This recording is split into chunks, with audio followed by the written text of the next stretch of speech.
어서 오세요. 네, 안녕하세요. 안녕하십니까. 네, 안녕하십니까.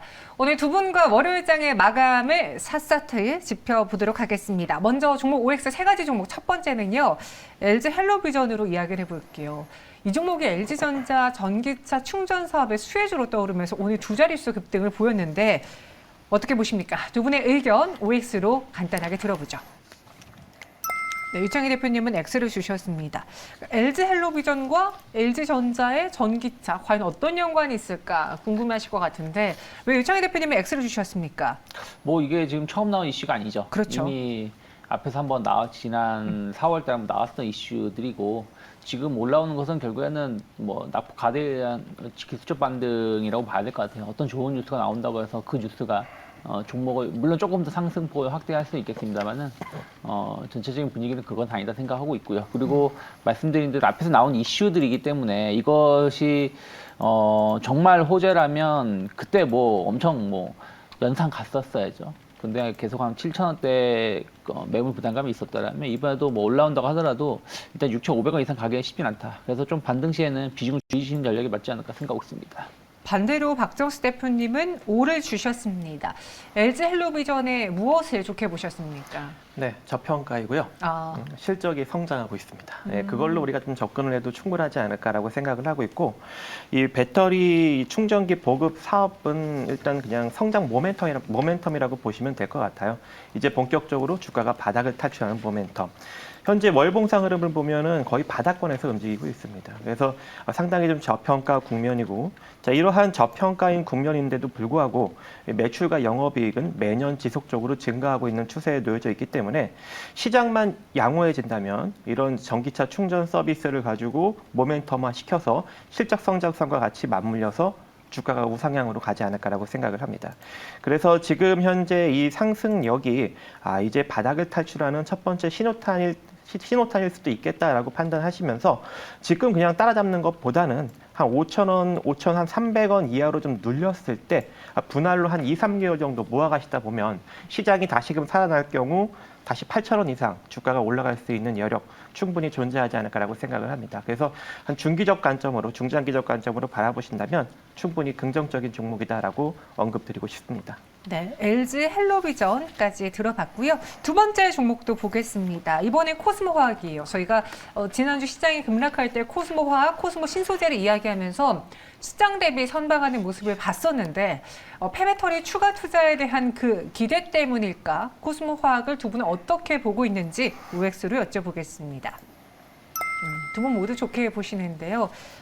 유창희 대표님은 코스모화학의 가장 매력적인 이유 무엇입니까? 뭐 가장 매력적인 네, 전체적으로 봤을 때 네. 이번에 시장을 버텨준 게 2차전지예요. 물론 마지막에 끝자락에 투매가 나온 건 어쩔 수 없었습니다만 그 이후에도 가장 높은 반등을 보여준 게 2차전지 쪽이거든요. 그래서 이런 부분들은 저는 조금 더 시장을 좀 주도할 수 있다 생각을 좀 하고 있고요. 그리고 또 하나는 폐배터리 시장입니다. 폐배터리 시장은 아직은 좀 미미할 수 있겠습니다만 앞으로 급성장할 수밖에 없는 시장이고 이 시장을 누가 잡느냐가 앞으로 2차전지 관련된 기업들의 희비가 엇갈릴 수 있다 생각을 좀 하고 있어요. 특히 이제 소재, 부품 사업을 하는 기업들이 폐배터리 시장에 진출한다면 더욱더 많은 시너지 효과를 낼 수 있다 생각을 좀 하고 있습니다. 그런 부분들에 대해서 저는 높은 점수를 주고 있고요. 어찌됐든 17,000원 약간 저항이 있습니다만은 충분히 시장만 조금 더 안정화된다면 돌파 기대감 가져가 볼 수 있지 않을까 생각할 수 있습니다. 네, 그래서 코스모화학에 대해서는 두 분 모두 O라는 의견을 주셨습니다. 그럼 세 번째 종목에 대한 의견은 어떨까요? 원티드 랩입니다. 최근 주가가 이제 지수와 함께 같이 좀 밀려나면서 청약 공모했을 때보다 더 낮은 가격으로 이제 첫 시가 상장된 첫날에 가격보다도 낮은 수준으로 떨어졌었는데 오늘은 7에서 8% 상승을 보여주고 있습니다. AI 채용 플랫폼의 중장기적인 전망이 긍정적이다. 두 분도 그렇게 보실까요? 의견 여쭤보도록 하죠. 여기서 나뉘어졌는데요. 박정수 대표님. 네. 우리가 옛날에는 정말 옛날에는 저희 아버님께서 이제 수능 보고서는 이제 대학교에 원서 접수할 때 전화로 접수하고 뭐 아니면 직접 갖다 내고 그랬잖아요. 네. 저 때는 바뀌어서 이제 컴퓨터를 활용했고 이제는 AI가 막 로봇이 자동으로 추천을 해주고 막 이력서를 넣어주고 그런다고 하던데 참 시대가 빨리 변하죠. 네, 빨리 변하고 있습니다. 네. 이 원티드 랩도 좀 그러한 인공지능 서비스를 현재 진행을 하고 있고요. 네. 이 원티드라는 채용 플랫폼을 운영하면서 합격할 경우 합격자의 연봉의 7%를 수취하는 형태로 매출을 올리고 있는 그런 회사입니다. 근데 이제 제가 원래 이런 이제 고평가 종목들은 별로 좋아하지는 않는데 시장이 또 반등력이 나타나고 있고 또 보니까 외형적 확장을 빠르게 만들어내고 있어요. 2020년까지만 해도 대규모 적자였는데 2021년부터 흑자로 전환되더니 자산 가치가 급격하게 지금 증가하고 있는 그런 상황입니다. 그래서 이러한 자산 가치 증가 여력을 보면 지금의 시가총액을 충분히 좀 지켜낼 수 있는 성장 모멘텀은 존재하지 않을까 그렇게 판단이 되고 있고요. 현재는 순자산 가치 344억 대비 시가총액 2,135억으로 5배 이상 지금 부각을 받고는 있지만 그래도 시장의 반등력 그리고 이 첫 상장가액보다 현재 지금 내려와 있는 상황이기 때문에 이 기술적 반등력은 우리가 충분히 단기적으로 기대해 볼 수 있지 않을까라고 판단이 됩니다. 그래서 현재 기본적인 반등력은 한 24,000원 정도 자리까지 차트상 올라갈 수 있는 여력이 존재하는데 네. 돌파 시에는 한 3만 원 정도, 한 28,000원 정도 자리까지도 기대해 볼 수 있지 않을까라고 판단하고 있습니다. AI 채용에 대해서 이야기해 주셨고요. 이와 달리 유창희 대표님은 이번에 X를 주셨습니다. AI 채용 플랫폼. 사실 이게 앞으로 우리가 활용도를 알게 된다면 계속 이걸로 쓰게 될 거 아니에요. 이게 한번 자리를 잡으면 쭉 쓰겠는데 자리를 언제 잡을까? 그거에 대한 생각이신 건지 무엇이 걸리십니까? 뭐 저는 솔직히 말씀드리면 채용 관련된 그 회사들 많이 있죠. 사람인이라든지. 네, 뭐 미디어잡. 뭐 많이 있습니다. 그들 기업 실적 보시면 썩 좋은 편은 아니에요. 그들 기업들이 AI 서비스 안 하고 있느냐? 하고 있어요. 다 비슷비슷한 사업을 하고 있고 이 시장 자체가 우리나라 같은 경우 외국과 좀 다르게 좀 인색합니다. 뭐 헤드헌팅 시장이라든지 이런 부분들이 좀 인색한 부분들이 좀 있어요. 그래서 그런 부분들에 대한 성장 모멘텀을 뭐 볼 수 있겠습니다만 너무 좀 오래 걸릴 수 있다. 지금 시장은 성장주를 투자하는 건 아니라 생각 좀 하고 있습니다. 그래서 기술적 반등이 나온다라면 비중을 줄이시는 전략이 좀 더 맞지 않을까. 저는 개인적으로 그렇게 보고 있습니다. 네, 그래서 X 주셨습니다. 그럼 두 분이 직접 고른 오늘의 마감에 살 종목은 무엇이 있을까요? 마감에 산다 한번 키워드부터 보겠습니다. 걱정이 없는 한계 기업이다. 그리고 자동차 실적 고공행진하고 있다. 오늘 좀 자동차 이야기가 많이 나오고 있는데 그 안에서 박정세 대표님이 주목하고 있는 종목은 무엇일지 지금 열어보겠습니다. 아니, 조금 깜짝 놀랐어요. 한국이라는 게 붙어 있고 네 글자인데 완전 sek터는 다르지만 그래도 두 분의 약간 그 키워드가 오늘 비슷한 것 같네요. 한국단자 어떤 종목인지 왜 봐야 되는지 소개해 주시죠. 네, 자동차 및 이 전자제품 쪽에 초정밀 커넥터를 주력으로 생산하는 업체입니다. 최근 전자제품도 많이 팔리고 있고 자동차도 현재 잘 팔리고 있는 상황입니다. 조금 우려는 했었죠. 반도체 부족으로 2분기 실적이 현대차 실적이 안 좋아질 것이다라는 우려가 있었는데 2분기 이제 2조 원대를 넘는 영업이익을 현재 좀 기대를 하고 있는 상황이고 이제 그렇게 이제 잘 나오게 된다면 8년 만에 이제 영업이익이 분기 실적이 영업이익이 2조 원을 넘어서는 그런 상황인데요. 그렇기 때문에 한국 단자가 같이 동반 성장이 나타날 수 있는 여력이 존재하지 않을까라고 판단하고 있습니다.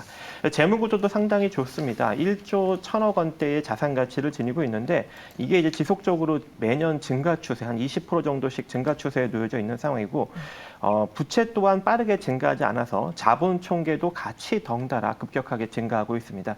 최근 분기 실적을 보시면 자본 총계가 8,495억인데요. 현재 시가총액은 5,500억 정도 수준으로 본연의 자산 가치 대비 상당히 좀 낮게 형성돼 있기 때문에 지금 오늘 특히 자동차 섹터가 좀 강한 반등이 나타나고 있는데 지금부터 우리가 좀 눈여겨보면서 분할 매수 관점으로 가시면 긍정적인 결과를 낼 수 있을 것 같고 일단 1차적으로 기술적 반등력은 한 62,000원 정도 자리까지는 안전하게 나올 수 있는 여력이 존재할 것 같습니다. 그래서 단기적으로는 62,000원 정도 자리까지는 바라보시되 만약에 돌파가 된다면 8만 원 정도 자리까지도 안전하게 다시금 올라서는 흐름이 나타나지 않을까라고 판단이 되고 있고요.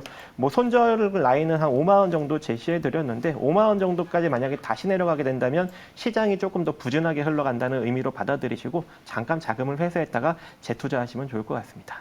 한국단자를 꼽아주셨습니다. 62,000원, 손절가는 55,000원이고요. 오늘 저희가 이슈에서도 자동차 이야기를 해봤는데 총 관련해서 한국단자와 화신이 거론이 됐습니다. 이번에 유창희 대표님의 종목이에요. 한국전력인데 네. 참 이번에 뉴스가 정말 많이 나오는 회사잖아요. 물론 그 적자에 대해서도 손볼 필요가 있다. 그런데 이 가게들의 그 사정을 고려해 봤을 때 또 전기료를 강하게 올리긴 어렵다. 네. 그 상황이 참 말이 많은 상황에서 한국전력을 봐야 되는 이유가 있을까요? 일단은 뭐 정부가 적자를 다 보전해줘요. 음. 그러니까 무슨 얘기냐면 뭐 한 개 기업이라고 하지만 망할 수가 없는 기업이 한국전력 아니겠습니까? 그래서 다들 아시다시피 에너지 가격 상승은 부담이 되죠. 뭐 1분기 실적 자체가 작년 적자를 뛰어넘는, 작년 1년치 적자를 뛰어넘는 적자를 1분기에 보여줬으니까요. 그래서 계속해서 정부가 이 한국전력에 대한 적자를 어떻게 줄일지 여부를 좀 고민을 좀 하고 있죠. 그래서 그 전기요금 인상을 좀 한다라는 거. 그렇게 이번에도 많이 올린 건 아닙니다만 아마 앞으로 계속해서 좀 이런 이슈는 좀 더 이어질 수 있다 생각하고 있고요. 또 하나는 뭐 이 분기까지는 조금 안 좋지만 어쨌든 약간 유가가 좀 안정세를 띌 수 있다라는 부분들, 천연가스도 최근에 뭐 급락세 나오지 않았습니까? 물론 이제 국가별로 다르게 합니다만, 그래서 그런 부분들 보신다라면 3분기, 4분기로 갈수록 저쪽 보고 조금 감소될 여지가 충분히 있다 생각을 좀 하고 있습니다. 특히 이제 연료비, 연동제 이런 부분들이 좀 자리를 좀 잡는다라면 일단은 뭐 실적이 좋아진다고 말씀 못 드리지만 적자가 좀 축소될 수 있다 생각을 좀 하고 있고요. 특히 이제 박스권 흐름을 보여주고 있어요. 하단이 한 2만 원, 2만 1,000원 정도 주가 흐름을 보여주고 있고요. 상단이 2만 4, 5,000원 정도 주가 흐름을 보여주고 있는 것을 본다라면 저는 뭐 특별한 이슈가 없다라면, 그러니까 오히려 이슈가 없는 게 좋습니다. 그러고 시장이 조금 안정화가 된다라면 2만 4, 5,000원 정도까지 반등은 충분히 나올 수 있다 생각하고 있고요. 그리고 2만 1,000원이 크게 이탈하지 않는다라면 저는 조금 더 분할 매수 관점으로 접근해 볼 수 있다 생각 좀 하고 있어요. 그래서 오늘 좀 많이 오른 부분들이 좀 있기 때문에 네. 그런 부분 많이 올랐다 말하기 좀 뭐하지만 아무튼 최근에 좀 많이 오른 부분도 있기 때문에 그런 부분들 좀 리스크 관리하시면서 접근해 보시면 뭐 충분히 안정적인 수익 낼 수 있지 않을까 생각하고 있습니다. 네, 한국전력을 이야기해 주셨습니다. 가격 전략 목표 주가는 25,000원, 손절가는 21,000원 제시해 드렸습니다. 물론 적자가 좀 심하다면은 이와 함께 관련 요금을 좀 올리는 것도 타당해 보이긴 한데 제가 한전에 억대 연봉자가 3,200명을 넘어서며 사상 최대 규모를 기록했다는 뉴스를 봤거든요. 네. 와, 사실 적자 회사에서 이렇게 많이 억대 연봉자가 나오는 것도 좀 손볼 필요가 있지 않을까. 그렇죠. 아마 이제 그런 거 다 손 볼 거라 구조조정할 거라 생각하고 있어요. 이미 구조조정 진행이 됐고 네. 한국전력 같은 경우는 조금 이제 좀 연세 많으신 분들이 많이 계세요. 그런 부분들의 연봉이 좀 많이 지급됐는데 그런 부분들 조정 충분히 나올 수 있지 않을까 생각하고 있습니다. 네, 요금도 올리려면 이런 것도 손 봐야겠죠. 알겠습니다. 한국전력에 대해서 이야기해 주셨고요. 마지막으로 동시효과 구간 분위기를 볼게요. 코스피는 전거래일보다 1.54% 상승세를 보여주고 있습니다. 2,400선 오늘에서야 회복을 해내고 말았고요. 2,402.82포인트, 코스닥은 2.71% 급등하면서 770.65포인트까지 올라와 있습니다. 오늘 원달러 환율이 좀 내렸어요. 1,283원까지도 장중에 내려가기도 했었는데요. 현재는 1,185원대를 지나가고 있고요. 그리고 오늘 시총 상위 종목에서 대다수의 종목이 빨간불을 켜고 있는 가운데 코스피에서는 삼성 바이오로직스가 하락하고 있습니다. 지금까지 마감 동시효과 함께 하셨습니다.